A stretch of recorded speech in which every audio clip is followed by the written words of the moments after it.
Morning students, आज हम पढ़ेंगे पाठ 2 भूमि, मृदा, जल, प्राकृतिक वनस्पति और वन्य जीवन संसाधन। अब यहाँ पे इस पाठ में क्या है, 2 देशों के उदाहरण दिए गए हैं। एक तंजानिया का जो अफ्रीका में पड़ता है और एक दिया गया है न्यूजीलैंड का, न्यूजीलैंड के मध्यवर्ती भाग का। दोनों का उदाहरण यहाँ पे क्यों दिया गया है, वहाँ की जलवायु व भूमि उपयोग में विभिन्नता को दर्शाने के लिए इन दोनों देशों का उदाहरण यहाँ पे दिया गया है। दोनों जगहों में काफ़ी अंतर है, 2 विभिन्न स्थान है ये, और इन दोनों बच्चे जो माम्बा और पीटर है, दोनों के जीवन व्यतीत करने में भी बहुत अंतर है। क्यों है यहाँ पे दोनों के जीवन व्यतीत करने में अंतर? क्योंकि यहाँ की जो भूमि की गुणवत्ता है, मृदा है, जल है, प्राकृतिक वनस्पति है, प्राणी है या प्रौद्योगिकी का उपयोग जो है वो क्या है, अलग अलग है। माम्बा जहाँ पे रहती है वहाँ पे भूमि की गुणवत्ता अलग है, क्वालिटी अलग है, मिट्टी जो सोयल है, वाटर है, या फिर प्राकृतिक वनस्पति जो है वो दोनों में अलग अलग है। जहाँ पे माम्बा रहती है वहाँ पे जो संसाधन है वो अलग प्रकार के संसाधन है, और जहाँ पे पीटर रहता है वहाँ पे अलग प्रकार के संसाधन पाए जाते हैं। विश्व में 90% जनसंख्या भूमि क्षेत्र के केवल 30% भाग पर ही रहती है। हमारे संसार की 90% जनसंख्या जो है सिर्फ 30% भाग, जो स्थल भाग है उसके 30% भाग पर ही रहती है। शेष 70% भूमि पर या तो बहुत कम जनसंख्या है या फिर बिल्कुल ही वहाँ पे कोई नहीं रहता है, निर्जन स्थल है। ऐसा क्यों है बच्चों? क्योंकि जहाँ पे संसाधन ज़्यादा पाए जाते हैं, अनुकूल होती है जलवायु, वहाँ पे क्या है, जनसंख्या सघन पाई जाती है, और जहाँ पे भूमि कम उपजाऊ हो या फिर जहाँ पे जलवायु जो है स्वास्थ्य के अनुकूल ना हो, तो वहाँ पे क्या है, जनसंख्या विरल पाई जाती है। तो जनसंख्या का सीधा संबंध वहाँ की प्राकृतिक दशाओं पर निर्भर करता है। अब जो मुख्य संसाधन है भूमि, उसके बारे में हम पढ़ेंगे। सभी महत्वपूर्ण प्राकृतिक संसाधनों में भूमि भी शामिल है। और भूमि कितनी है? पूरे भूपृष्ठ का लगभग 30% भाग भूमि है। और यही नहीं, इस थोड़े से प्रतिशत के भी सभी भाग आवास योग्य नहीं है। क्यों? क्योंकि 30% जो स्थल भाग पाया जाता है वो स्थल भाग पूरा एकदम समतल या सपाट या फिर रहने के अनुकूल नहीं है, क्योंकि जो स्थल भाग है उस पे कहीं पे पहाड़ पाए जाते हैं, कहीं पे पठार पाए जाते हैं, कहीं पे ऊबड़ खाबड़ ज़मीनें हैं, और कहीं पे रेगिस्तान मतलब मरुस्थल पाए जाते हैं। तो इसलिए क्या है, हर जगह पे जो है रहने के अनुकूल जो ऊंचावच है या स्थल भाग है वह नहीं पाया जाता है। तो इसलिए क्या है, ये जो भूमि और जलवायु है ये हर जगह क्या है, अलग अलग पाई जाती है। इस कारण जो संसार के विभिन्न भागों में जो जनसंख्या का वितरण है वह भी असमान पाया जाता है। तो यहाँ पे प्रश्न आपके लिए बनता है कि जनसंख्या का वितरण असमान क्यों पाया जाता है? क्योंकि जो भूमि और जलवायुगत जो दशाएं हैं वह हर स्थान पर, हर जगह पर अलग अलग या हर प्रदेशों में अलग अलग पाई जाती है। तो इसलिए क्या है, जनसंख्या का वितरण भी समान रूप से नहीं पाया जाता, असमान पाया जाता है। अब जहाँ पे मरुस्थल पाए जाते हैं, ऊबड़ खाबड़ जमीनें हैं, पर्वतों के तीव्र ढाल है, या जलाक्रांत है मतलब जहाँ पे बाढ़ ज़्यादा आती है, या जहाँ पे दलदल पाया जाता है, वहाँ पे क्या है, जनसंख्या विरल या निर्जन होता है। निर्जन मतलब कोई भी वहाँ पे नहीं रहता है। लेकिन जहाँ पे उर्वर मैदान है, समतल मैदान है, नदियों की जो घाटियाँ हैं वो, वहाँ पे क्या है, कृषि के लिए उपयुक्त भूमि उपलब्ध होती है, और इसलिए ऐसे क्षेत्र जो है सघन बसे क्षेत्र होते हैं। अब हम पढ़ेंगे भूमि उपयोग के बारे में। भूमि का उपयोग किन कामों में होता है? तो कृषि, वानिकी, खनन, सड़कों और उद्योगों की स्थापना में भूमि का उपयोग होता है। अब नीचे जो है ये टेबल दी गई है जिसमें क्या है, भूमि उपयोग को दर्शाया गया है विभिन्न देशों का। तो यहाँ पे फसल भूमि है, चरागाह है, वन है और अन्य उपयोग जो है भूमि के दिखाए गए हैं। तो सबसे पहले हम भारत का भूमि उपयोग देखेंगे। तो भारत के भूमि उपयोग में फसल भूमि कितनी है? 57%, और चरागाह कितनी है? 4%, और वन कितना है? 22%, और अन्य उपयोग क्या है? 17%। अब हम देखेंगे विश्व में के साथ तुलना करेंगे भारत की। तो विश्व की फसल भूमि कितनी है? 11%, और चरागाह है 26%, और वन है 31%, और अन्य उपयोग है 32%। तो फसल भूमि जो है विश्व की अपेक्षा भारत की जो है वो ज़्यादा है। अब जो चरागाह है वह विश्व की ज़्यादा है। भारत में जो है चरागाह भूमि बहुत कम है, जो 4% है। अब वन क्षेत्र भी भारत में क्या है? विश्व की तुलना में कम पाया जाता है, क्योंकि विश्व स्तर पे क्या है? 31% जो है वन पाए जाते हैं, लेकिन भारत में क्या है? 22% वन क्षेत्र ही पाया जाता है। तो इसी प्रकार से ये विभिन्न देशों का, जैसे ऑस्ट्रिया, ब्राज़ील, कनाडा, चीन, फ्रांस, जापान, रूस, यूनाइटेड किंगडम, संयुक्त राज्य अमेरिका के क्या है? भूमि उपयोगों को दिखाया गया है। तो आप अन्य के साथ भी भारत की तुलना या विश्व के साथ अन्य देशों की तुलना कर सकते हैं। इस सारणी के आधार पे हमें क्या बताना है? उन देशों के नाम बताना है जिनमें क्या है? फसल भूमि, वन, चरागाह और अन्य उपयोगों के लिए भूमि का प्रतिशत सबसे अधिक है। जैसे भारत में फसल भूमि का प्रतिशत सबसे अधिक है। इसी प्रकार ऑस्ट्रिया का चरागाह सबसे ज़्यादा है। वन क्षेत्र जो है जापान का सबसे ज़्यादा है 67%। इसी प्रकार अन्य उपयोग में कनाडा सबसे अधिक प्रतिशत रखता है। फिर है इन देशों के भूमि उपयोग प्रतिरूपों और संभावित आर्थिक क्रियाओं में आप किस प्रकार संबंध स्थापित करेंगे। तो आप देख सकते हैं कि भारत में जो है फसल भूमि का ज़्यादा प्रतिशत है, तो यहाँ पे ज़्यादातर जो है कृषि से संबंधित आर्थिक गतिविधियाँ होती है। लेकिन कनाडा में क्या है? 52% अन्य उपयोग है। 50% से ज़्यादा उपयोग क्या है? अन्य उपयोग में आता है। ना तो वहाँ पे फसल भूमि ज़्यादा है और ना ही चरागाह ज़्यादा है। वन जो है वो विश्व की तुलना में ज़्यादा है, जो 39% है, और अन्य उपयोग जो है वो सबसे ज़्यादा है कनाडा का। तो इस तरह से क्या है? हम एक देश की दूसरे देशों के साथ तुलना कर सकते हैं। भूमि का उपयोग जो है 2 कारकों पर निर्भर करता है, भौतिक कारक और मानवीय कारक। भौतिक कारकों में आता है स्थलाकृति, मृदा, जलवायु, खनिज और जल की उपलब्धता। जैसे जहाँ पे पर्वत पहाड़ होंगे, पठार होंगे, वहाँ पे क्या है?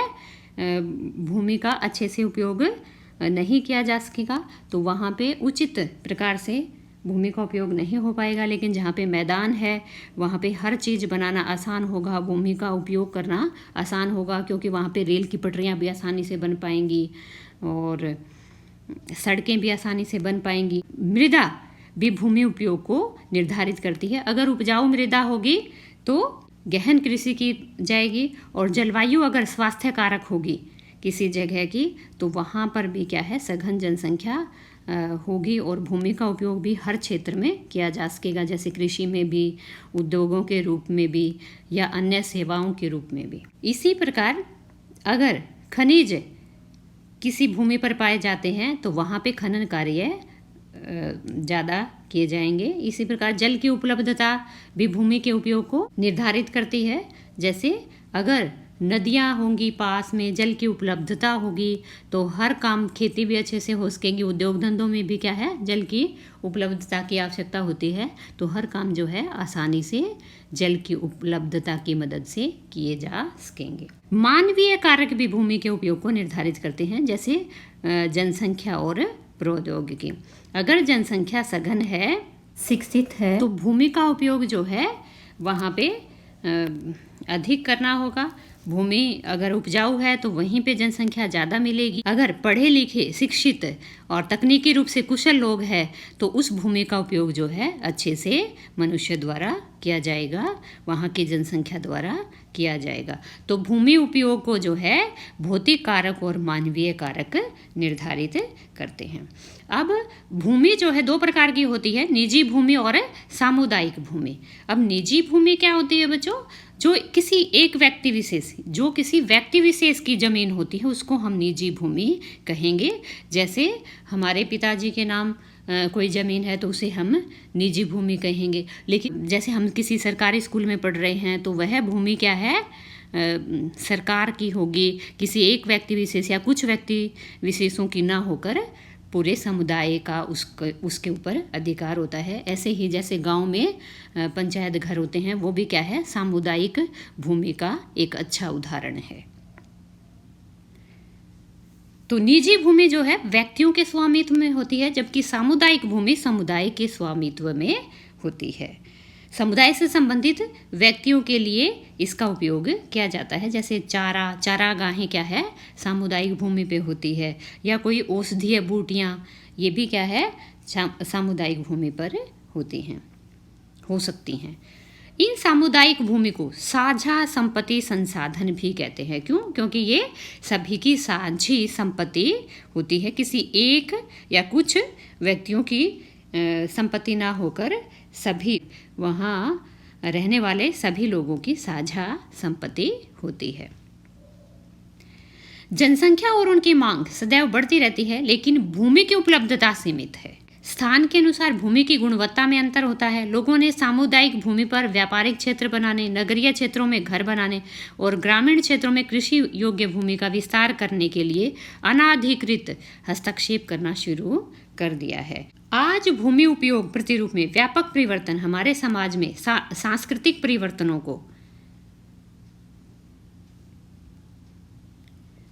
को दर्शाते हैं। वर्तमान में कृषि और निर्माण संबंधी गतिविधियों के प्रसार के कारण निम्नीकरण, भूस्खलन, मृदापर्दन, मरुस्थलीकरण पर्यावरण के लिए प्रमुख खतरा है। अब भूमि की उपलब्धता जो है वो सीमित है, इसलिए क्या है, भूमि में क्या हो रहा है, निम्नीकरण हो रहा है, भूस्खलन हो रहा है, मृदापर्दन हो रहा है, मरुस्थलीकरण हो रहा है। तो भूमि का क्या है, ह्रास हो रहा है, भूमि की गुणवत्ता में कमी आ रही है। अब समय के साथ क्या है, ये भूमि उपयोग में समय के अनुसार परिवर्तन को दर्शाया गया है। जैसे ये आरंभिक वर्षों की दिखाई गई है, जैसे ये झोपड़ियाँ हैं, भूमि का उपयोग दर्शाया गया है पुराने समय में, प्राचीन समय में। तो ये झोपड़ियाँ दिखाई गई है, वो भी क्या है, कहीं कहीं है, सघन बस्तियाँ नहीं है। और ये हल ले जाता हुआ कृषक है। फिर थोड़े कुछ समय के बाद क्या है, उसके बाद के समय की बात है यहाँ पे। इसमें देखो, यहाँ पे जो झोपड़ियाँ थी वो किस में बदल गई, मकानों में बदल गई। लेकिन मकान अभी भी क्या है, पास पास नहीं है, लेकिन झोपड़ियों से ज़्यादा हो गए हैं ये मकान। अब जो अगला चित्र है उसमें क्या है, गाड़ियाँ आ चुकी हैं। पैदल चलते जाते थे ऊपर, लेकिन अब क्या है, गाड़ियाँ आ चुकी है और 2-3 मंजिलों वाली इमारतें भी आ चुकी है। अब जो आधुनिक समय है, अब ये दिखाया गया है, इसमें क्या है, बहुमंजिला इमारतें हैं। और ये जो है ट्रेन है, बसेज हैं, ये यातायात के विभिन्न साधन है। तो भूमि उपयोग में क्या है, समय के अनुसार बदलाव आता है।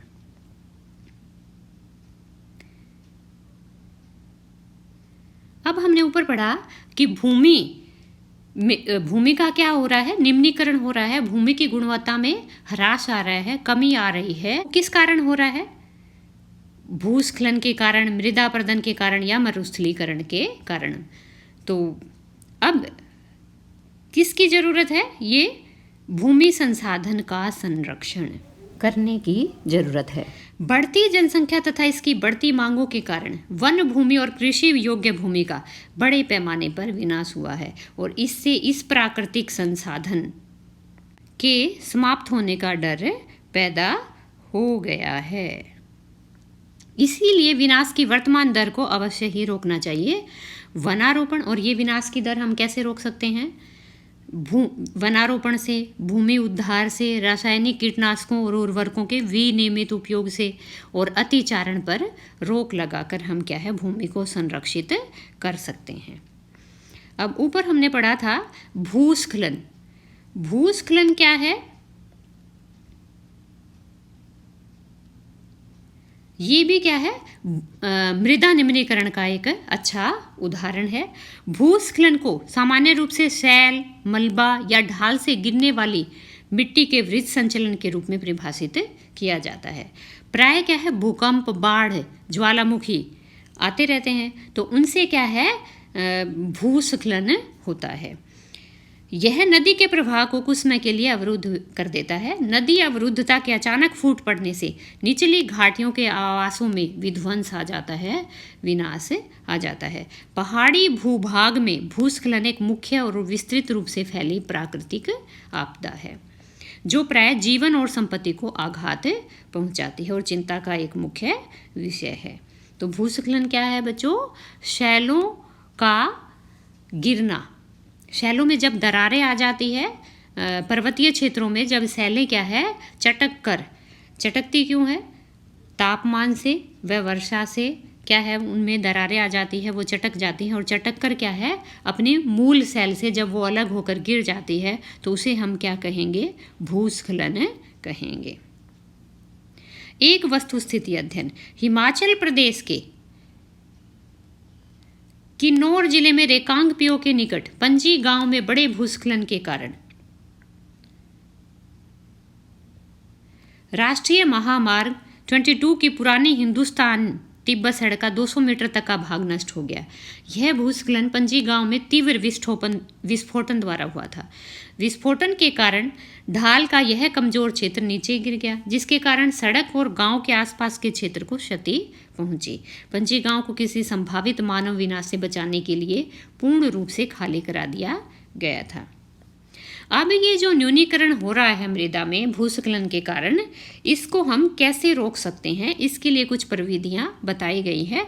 तो पहला पॉइंट है इसमें, भूस्खलन प्रभावित क्षेत्रों का हम मानचित्र बनाकर इन स्थानों को इंगित कर सकते हैं और यहाँ पे आवास बनने से रोक सकते हैं।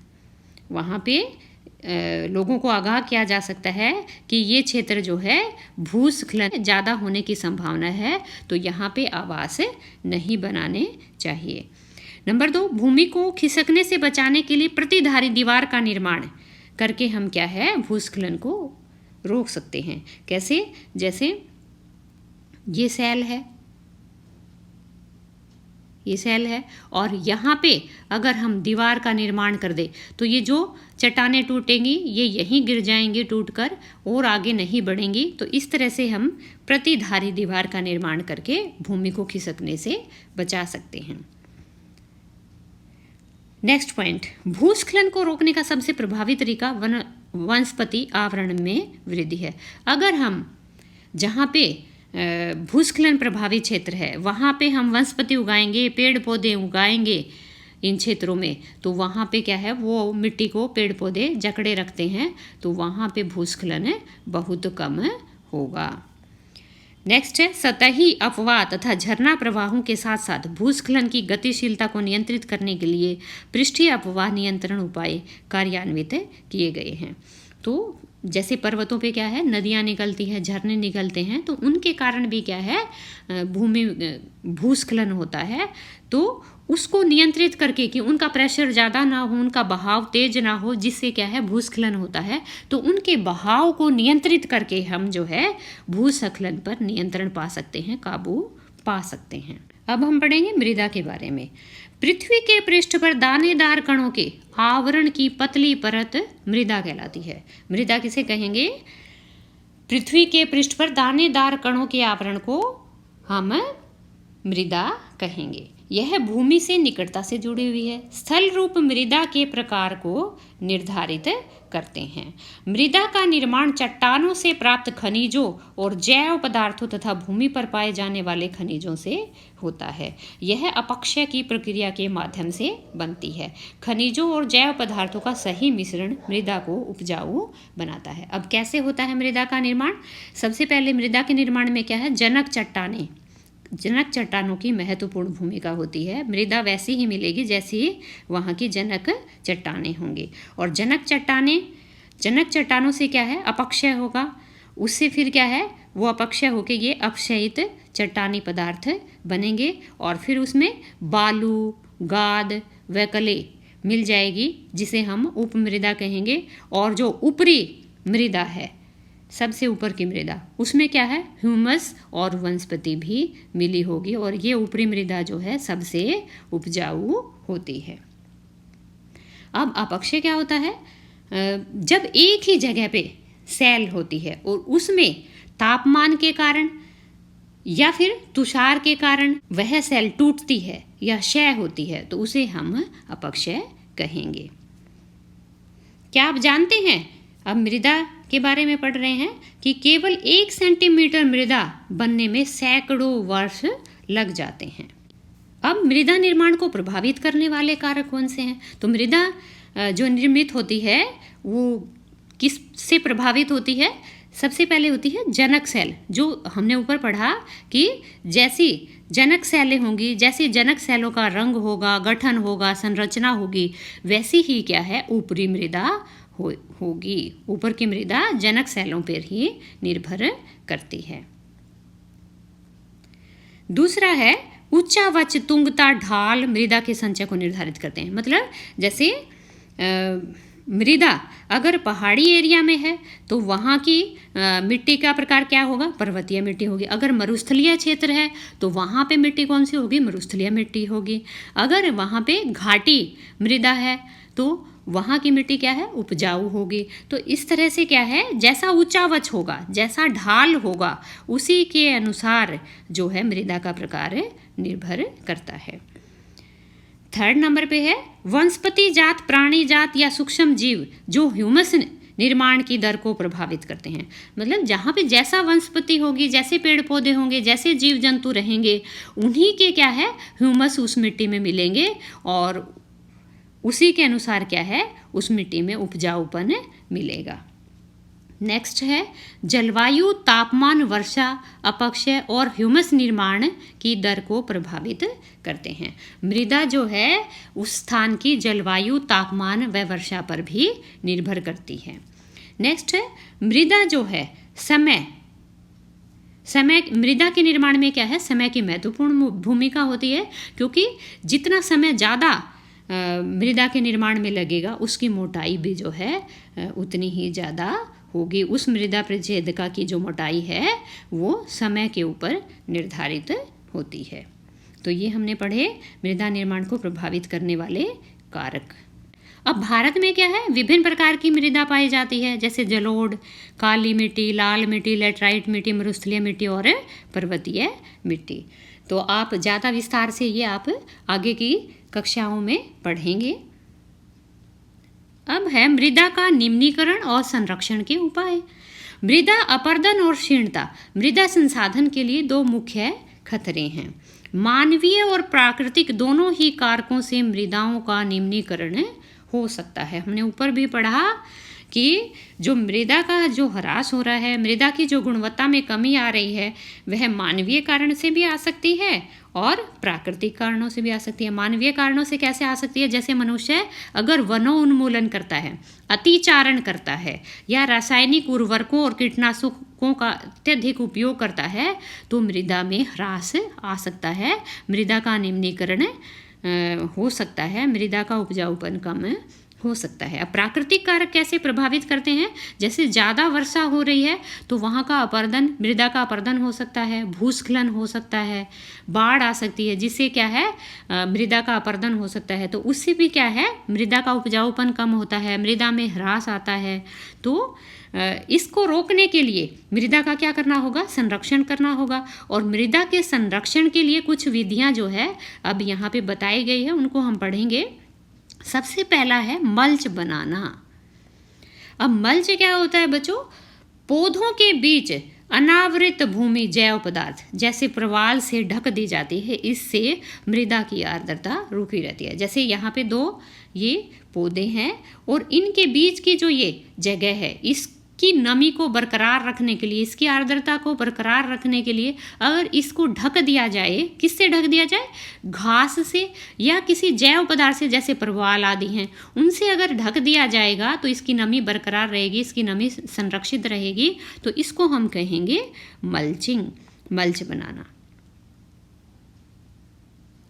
दूसरा है वेदिका फार्म। ये तीव्र ढालों पर बनाए जाते हैं। अगर पहाड़ी क्षेत्र है तो वहाँ पे अगर आम तरीके से खेती की जाएगी, आम तरीके से खेतों को जोता जाएगा तो मृदा का निम्नीकरण होगा, सारी मिट्टी जो है अपरदित हो जाएगी। तो इसको रोकने के लिए क्या किया जाता है, वेदिका फार्म बनाए जाते हैं, सीढ़ी नुमा खेती की जाती है। जैसे ये पहाड़ी एरिया दिखा रखा है और इसमें ये आपकी वेदिका या सीढ़ी नुमा खेती जो है दिखाई गई है। तो ये कैसे निम्नीकरण को रोकती है, जैसे ऊपर से पानी गिरेगा, बरसात होगी तो ये अवरोध बीच में आ जाएंगे, सीढ़ियाँ जो बनाई गई हैं ये बीच में क्या है अवरोध का काम करेगी और मिट्टी को बहने से रोकेगी। तो इस तरह से क्या है वेदिका फार्म जो है कहाँ बनाए जाते हैं, पर्वतीय क्षेत्रों में। तो अब हम इसके बारे में पढ़ेंगे। ये तीव्र ढालों पर बनाए जाते हैं ताकि सपाट सतह फसल उगाने के लिए उपलब्ध हो जाए। इनसे पृष्ठीय प्रवाह और मृदा अपरदन कम हो सकता है। नेक्स्ट है समोच्च रेखीय जुताई।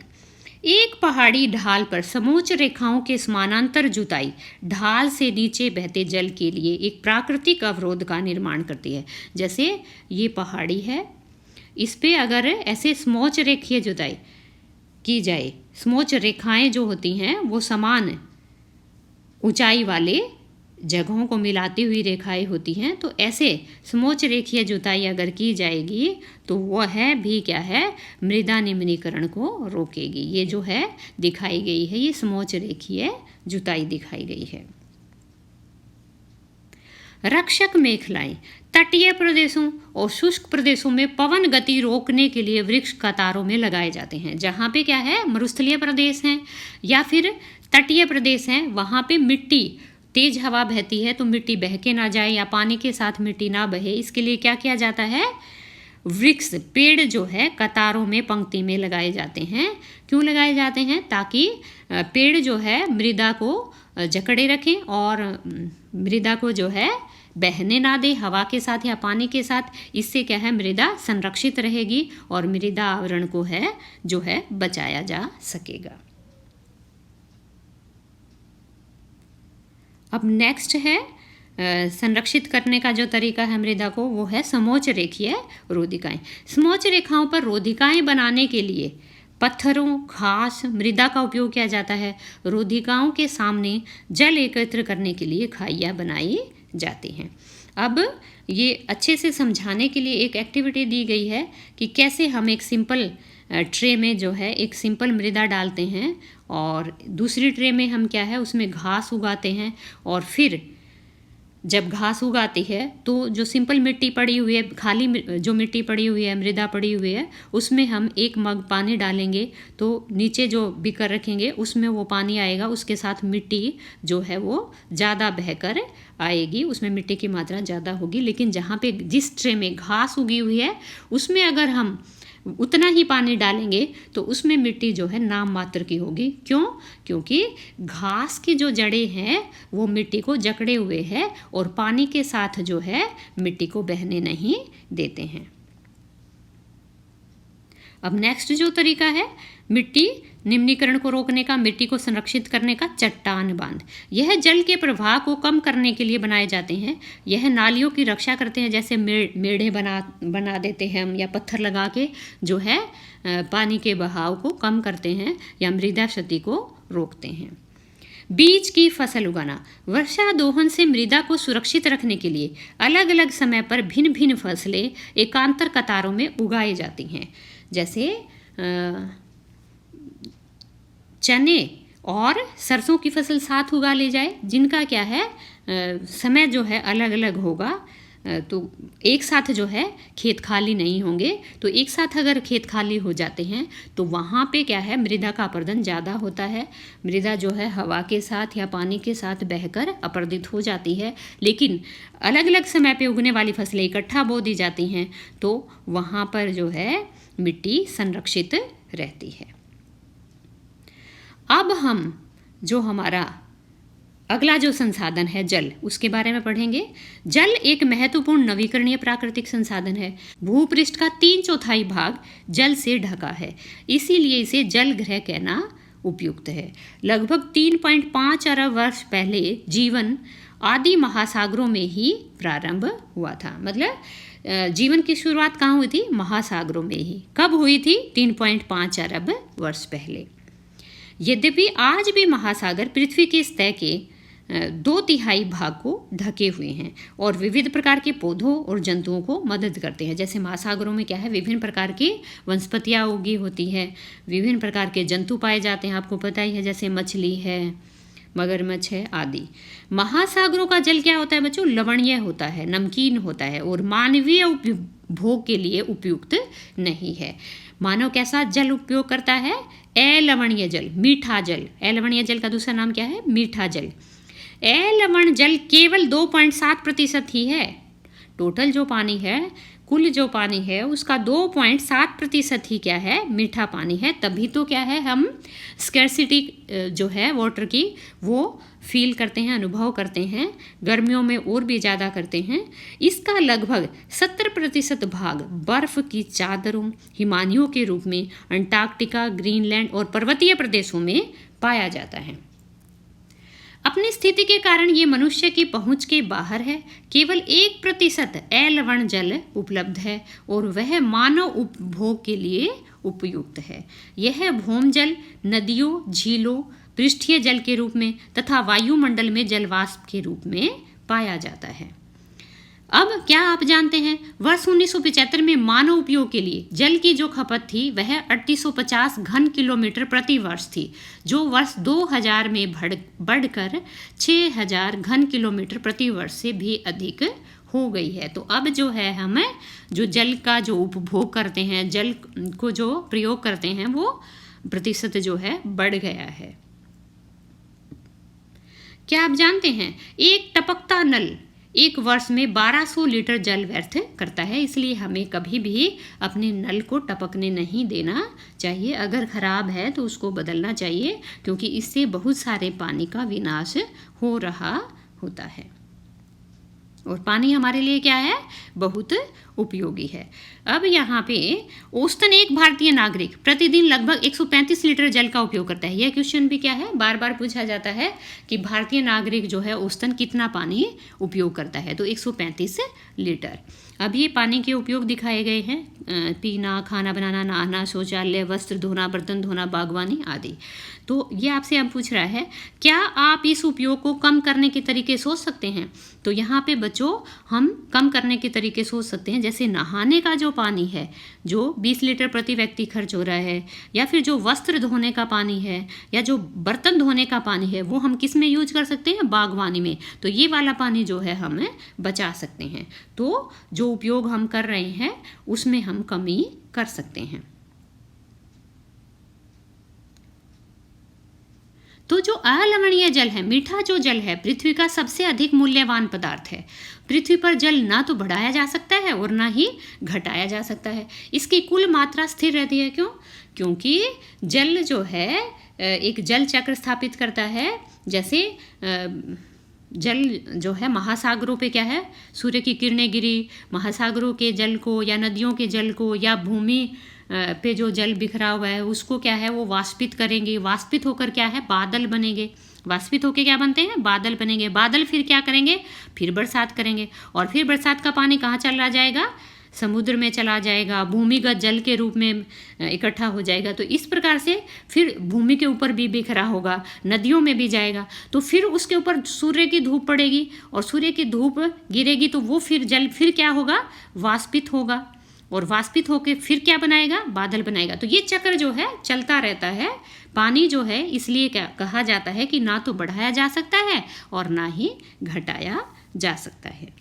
तो मनुष्य जल की बड़ी मात्रा का उपयोग न केवल पीने और धुलाई में ही करता है, वरन उत्पादन प्रक्रिया में भी करता है। जल जो है कृषि, उद्योगों तथा बांधों के जलाशयों के माध्यम से विद्युत उत्पादन करने में भी प्रयोग किया जाता है।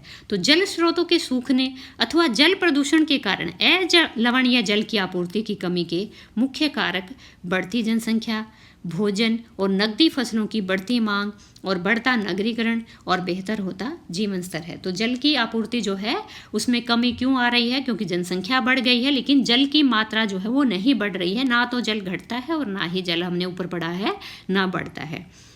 और जैसे नकदी फसलें हम बोने लग गए हैं, जैसे चावल है, बासमती चावल आदि है, रबड़ है, तो इनमें क्या है, पानी की मात्रा जो है ज़्यादा चाहिए, तो इसलिए क्या है, इनमें ज़्यादा पानी का उपयोग होता है, तो जल जो है कम होता जा रहा है। बढ़ता नगरीकरण के कारण भी, क्योंकि नगरों में जो है पानी का उपयोग ज़्यादा होता है, तो इस कारण भी जो है जल की आपूर्ति में कमी आ रही है। जल उपलब्धता की समस्याएं। विश्व के कई प्रदेशों में जल की कमी है। अधिकांश अफ्रीका, पश्चिमी एशिया, दक्षिण एशिया, पश्चिमी संयुक्त राज्य अमेरिका के भाग, उत्तर पश्चिमी मैक्सिको, दक्षिण अमेरिका के भाग, संपूर्ण ऑस्ट्रेलिया अलवणीय जल की आपूर्ति की कमी का सामना कर रहे हैं। वे देश ऐसे जलवायु प्रदेशों में स्थित है जहां अक्सर सूखा पड़ता है, उनमें जलाभाव की अधिक समस्या बनी रहती है। इस प्रकार जल का अभाव मौसमी अथवा वार्षिक वर्षण में विविधता के परिणाम स्वरूप हो सकता है, अथवा अति उपयोग व जल स्रोतों के संदूषण के कारण भी जल का अभाव हो सकता है। तो जल का अभाव इतना अधिक है, तो इसलिए हमें उसका क्या करना चाहिए, संरक्षण करना चाहिए। अब संरक्षण हम कैसे कर सकते हैं, हमें इसका जो अति उपयोग है या इसका जो हम प्रदूषण कर रहे हैं उसको रोकना होगा हमें, और अशोधित या आंशिक रूप से शोधित वाहित मल, कृषि रसायनों का विसर्जन और जल निकायों में औद्योगिक बहिर्स्राव जल के प्रमुख संदूषक है, उनको रोकना होगा। इनमें शामिल नाइट्रेट धातुएं पीड़कनाशी जल को प्रदूषित कर देते हैं। इनमें से अधिकांश रसायन अजैव निम्नीकरण होने के कारण जल द्वारा मानव शरीर में पहुंच जाते हैं। इन प्रदूषकों को जल निकायों में छोड़ने से पहले बहिर्स्राव को उपयुक्त विधि से शोधित करके जल प्रदूषण को नियंत्रित किया जा सकता है। काफ़ी सारे जो है कारखानों का पानी जो है नदियों में छोड़ दिया जाता है, जो क्या है बहुत ही प्रदूषित होता है। तो जो कारखानों का पानी नदियों में छोड़ा जाता है, उससे पहले उसको क्या करना चाहिए, शोधित करना चाहिए, जिससे क्या है प्रदूषित जल की मात्रा ना बढ़े। वन और अन्य वनस्पति आवरण धरातलीय प्रवाह को मंद करते हैं और भूमिगत जल को पुनः पूरित करते हैं। अगर वनों का आवरण होगा भूमि पर, तो वो क्या है, जो पेड़ पौधों की जो जड़ें हैं वो जल को रिसाव करते हैं, जल को भूमि में सोख लेते हैं, जिससे क्या है भूमिगत जल की मात्रा बढ़ेगी। जो हमने ट्यूबवेल के माध्यम से, कुओं के माध्यम से जो जल निकाला है उसकी पूर्ति हो जाएगी, पुनः दोबारा से फिर भूमि में जल की मात्रा बढ़ जाएगी। तो इसलिए हमें वन व वनस्पति आवरण जो है लगाना चाहिए, पेड़ पौधे जो है लगाने चाहिए। जल का उपयोग खेतों की सिंचाई के लिए किया जाता है। जल रिसाव को कम करने के लिए नहरों को ठीक से पक्का करना चाहिए। रिसाव और वाष्पीकरण से होने वाली जल क्षति को रोकने के लिए क्षेत्र की स्प्रिंकलरों से सिंचाई करना अधिक प्रभावी विधि है। नहरों से, नालों से सिंचाई ना करके किससे किए जाए, छिड़काव विधि, स्प्रिंकलर से, या फिर टपकन विधि से भी क्या है, सबसे उपयुक्त विधि जो है वो टपकन विधि है। अगर इससे हम सिंचाई करेंगे तो उससे जल का बिल्कुल ह्रास नहीं होगा, क्योंकि टपकन विधि में पौधे की जड़ में, पेड़ की जड़ में ही क्या है जल की आपूर्ति की जाती है। तो इससे ना तो वाष्पीकरण से पानी का ह्रास होगा, या ना फिर ज़्यादा पानी कहीं और इधर बहता आएगा, तो भूमि भी रिसाव कर सकती है, मिट्टी रिसाव कर सकती है, या फिर वाष्पीकृत हो सकती है। तो ऐसी जो संभावना है जो है वो ना के बराबर हो जाएगी। तो इन विधियों को अपनाकर जो है हम जल को संरक्षित कर सकते हैं। क्या आप जानते हैं, अपने घर की छत पर वर्षा जल एकत्र करके इस जल का संग्रहण करना एवं विभिन्न उत्पादक उपयोगों में लाना वर्षा जल संग्रहण कहलाता है। तो एक जो अच्छा उदाहरण है जल को संरक्षित करने का, जो छत पर हमारे वर्षा का जल होता है उसको एकत्रित करके और हम विभिन्न कामों में उसका उपयोग कर सकते हैं। अगर औसतन 2 घंटे की वर्षा का एक दौर होता है तो उससे हम 8000 लीटर जल बचा सकते हैं। प्राकृतिक वनस्पति और वन्य जीवन। अब यहाँ पे बच्चे जो है किसी हस्तशिल्प प्रदर्शनी में गए हुए हैं और वहाँ पे बच्चों ने रेशम को देखा है, और तब अध्यापिका ने बताया कि रेशम जो है कहाँ से मिलता है, रेशम कीटों से मिलता है। और रेशम कीट कहाँ पे पाले जाते हैं, शहतूत के पेड़ों पर। प्राकृतिक वनस्पति और वन्य जीवन केवल स्थलमंडल, जलमंडल और वायुमंडल के बीच जुड़े एक संकरे क्षेत्र में ही पाए जाते हैं, जिसे हम जैवमंडल कहते हैं। जैसे आपने पहले भी पढ़ा है कि जैसे ये हमारा वायुमंडल हो गया, और ये हमारा स्थलमंडल हो गया, और ये हमारा जलमंडल, और इन तीनों से मिलकर जो बीच का क्षेत्र हमारा बनता है वो क्या बनता है? जैव मंडल। इन तीनों से मिलकर क्या बनता है? हमारा जैव मंडल। जैव मंडल में सभी जीवित जातियां जीवित रहने के लिए एक दूसरे से परस्पर संबंधित और निर्भर रहती है, और इस जीवन आधारित तंत्र को हम पारितंत्र कहते हैं। वनस्पति और वन्य जीवन बहुमूल्य संसाधन है। पौधे हमें इमारती लकड़ी देते हैं, प्राणियों को आश्रय देते हैं। यहाँ पे वनों का उपयोग बताया जा रहा है बच्चों। पौधों से हमें क्या मिलता है? वनों से हमें क्या मिलता है? इमारती लकड़ी मिलती है। प्राणियों को आश्रय मिलता है, जैसे पक्षी है, उनके लिए घर होते हैं पेड़, और हम भी अपने घरों में क्या है? लकड़ी का उपयोग करते हैं, इमारती लकड़ी का उपयोग करते हैं। ऑक्सीजन जो है उत्पन्न करते हैं पेड़ पौधे, जिससे हम सांस लेते हैं। फसलों को उगाने के लिए आवश्यक मृदा की सुरक्षा करते हैं। पेड़ जो है मृदा को जकड़े रखते हैं, मृदा का अपरदन नहीं होने देते हैं, मृदा के उपजाऊपन को बरकरार रखते हैं, बनाए रखते हैं। तो और रक्षक मेखला के रूप में भी जो है पेड़ों का उपयोग किया जाता है, जिससे मृदा का अपरदन रोका जा सके। भूमिगत जल के संग्रह में भी सहायता करते हैं, क्योंकि पेड़ों की जो जड़ें हैं वो पानी को सोखती हैं, जिससे क्या है? भूमिगत जल में वृद्धि होती है। ये हमें फल भी देते हैं, लेटेक्स देते हैं, तारपिन का तेल देते हैं, गोंद देते हैं, और अन्य औषधियाँ भी देते हैं, और कागज भी प्रदान करते हैं। तो काफ़ी सारे आपको उपयोग जो है यहाँ पे बता दिए गए हैं। इनके अलावा भी जो है वनों के उपयोग आप ढूंढ सकते हैं।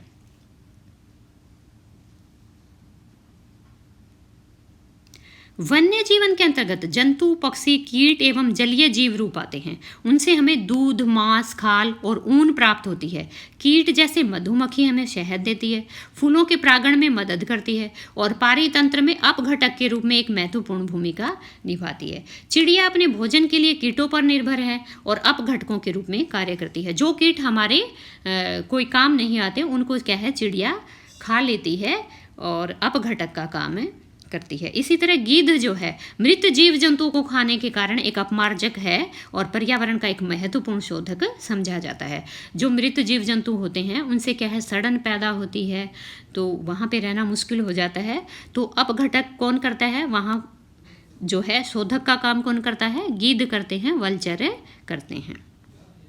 इसलिए प्राणी चाहे बड़े हों अथवा छोटे, सभी पारितंत्र के संतुलन को बनाए रखने के लिए अनिवार्य है। हर किसी जीव की, हर किसी पेड़ पौधे की अपनी एक महत्ता होती है। इसलिए हमें क्या करना चाहिए? प्राकृतिक वनस्पति का भी संरक्षण करना चाहिए। प्राकृतिक वनस्पति का वितरण। वनस्पति की वृद्धि मुख्य रूप से तापमान और आर्द्रता पर निर्भर करती है। विश्व की वनस्पति के मुख्य प्रकारों को 4 वर्गों में रखा जा सकता है, जैसे वन, घासस्थल, गुल्म और टुंड्रा। भारी वर्षा वाले क्षेत्रों में विशाल वृक्ष उग सकते हैं। इस प्रकार वन प्रचुर जल आपूर्ति वाले क्षेत्रों में ही पाए जाते हैं, और जैसे जैसे आर्द्रता कम होगी तो वहाँ पे क्या है?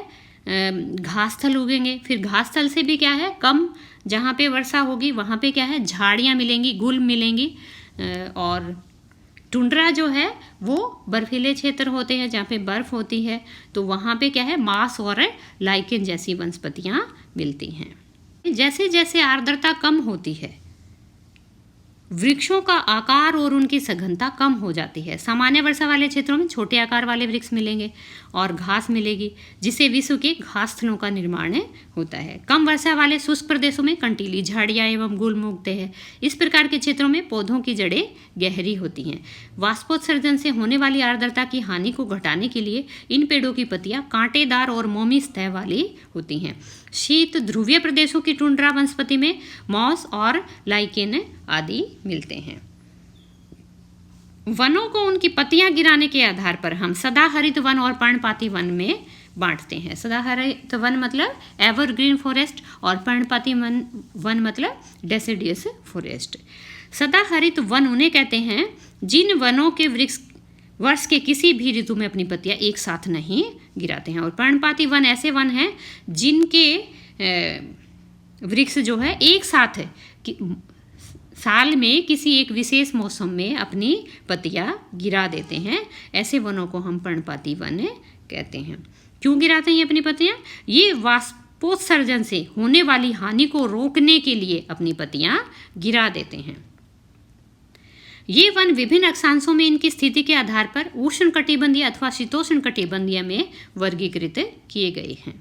पिछले 2 शताब्दियों में विश्व में जितने लोग थे इस समय उनसे कहीं अधिक लोग हैं। बढ़ती जनसंख्या के पोषण के लिए, फसलों को उगाने के लिए वनों के विशाल क्षेत्रों से वृक्ष काट दिए गए हैं। विश्व भर में वनों का आवरण तेजी से समाप्त हो रहा है, इसलिए इनके संरक्षण की तुरंत आवश्यकता है। प्राकृतिक वनस्पति और वन्य जीवन का संरक्षण। वन हमारी संपदा है।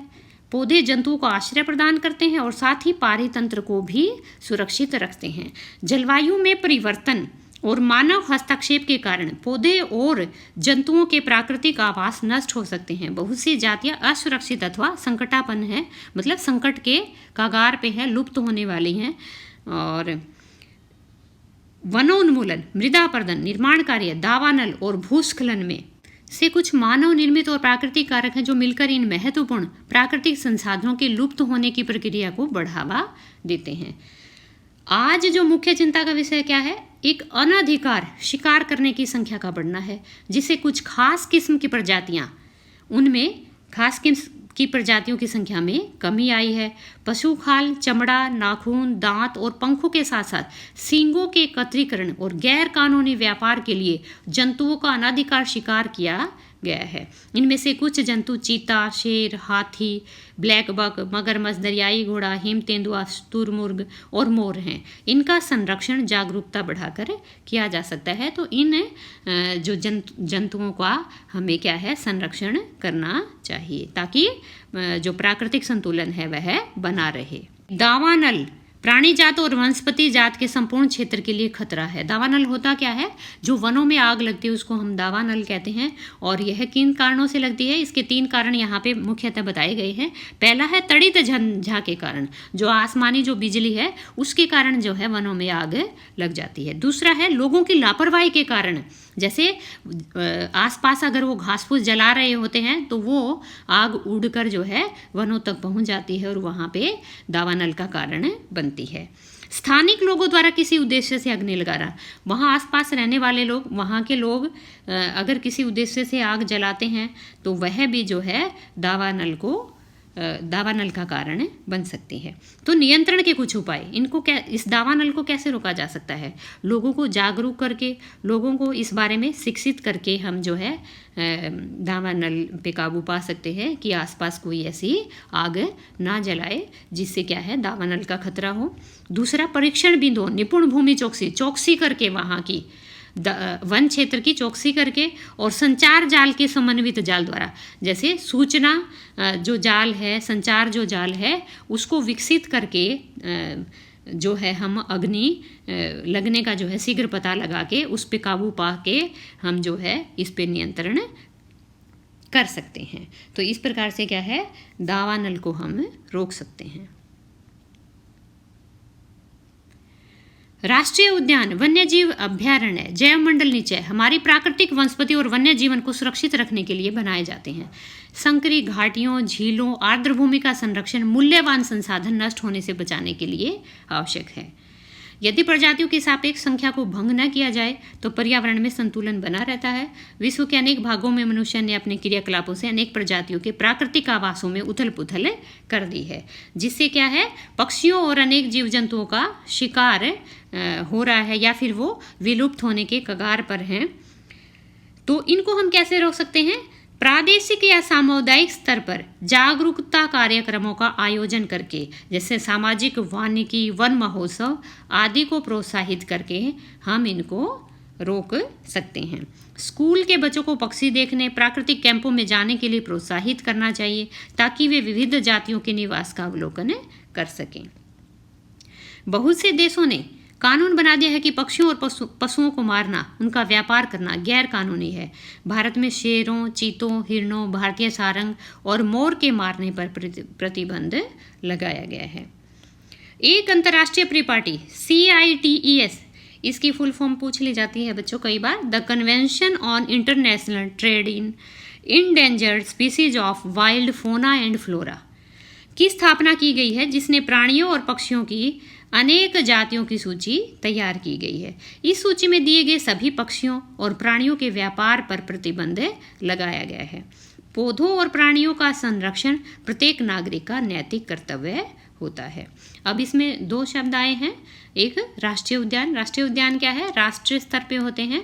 वर्तमान और भविष्य की पीढ़ी के लिए एक या एक से अधिक पारितंत्रों की पारिस्थितिक एकता की रक्षा के लिए नामित किया गया प्राकृतिक क्षेत्र राष्ट्रीय उद्यान कहलाता है। अब जैव मंडल नीचे, यह वैश्विक नेटवर्क द्वारा जुड़े रक्षित क्षेत्रों की एक श्रृंखला है, जिसे संरक्षण और विकास के बीच संबंध को प्रदर्शित करने के इरादे से बनाया गया है। यहाँ पे जो है पेड़ पौधों और जीव जंतुओं का संरक्षण करने के साथ साथ उनके विकास पर भी ध्यान दिया जाता है। क्या आप जानते हैं CITES संकटग्रस्त वन्य प्राणी जात और वनस्पति जात में अंतर्राष्ट्रीय व्यापार परिपाटी सरकारों के बीच एक अंतर्राष्ट्रीय समझौता है। इसका उद्देश्य यह सुनिश्चित करना है कि वन्य प्राणी एवं पौधों के नमूनों के अंतर्राष्ट्रीय व्यापार से उनके जीवन को कोई खतरा नहीं है। मोटे तौर पर पशुओं की 5000 जातियां और पौधों की 28000 जातियां रक्षित की गई हैं। ये क्वेश्चन भी पूछा जाता है कि कितनी जो है प्रजातियां संरक्षित की गई है, तो 5000 जातियां पशुओं की और 28000 जातियां पौधों की संरक्षित की गई है। भालू, डॉल्फिन, कैक्टस, प्रवाल, ऑर्किड और येलो कुछ उदाहरण हैं। उम्मीद है बच्चों आपको पाठ समझ में आया होगा। धन्यवाद।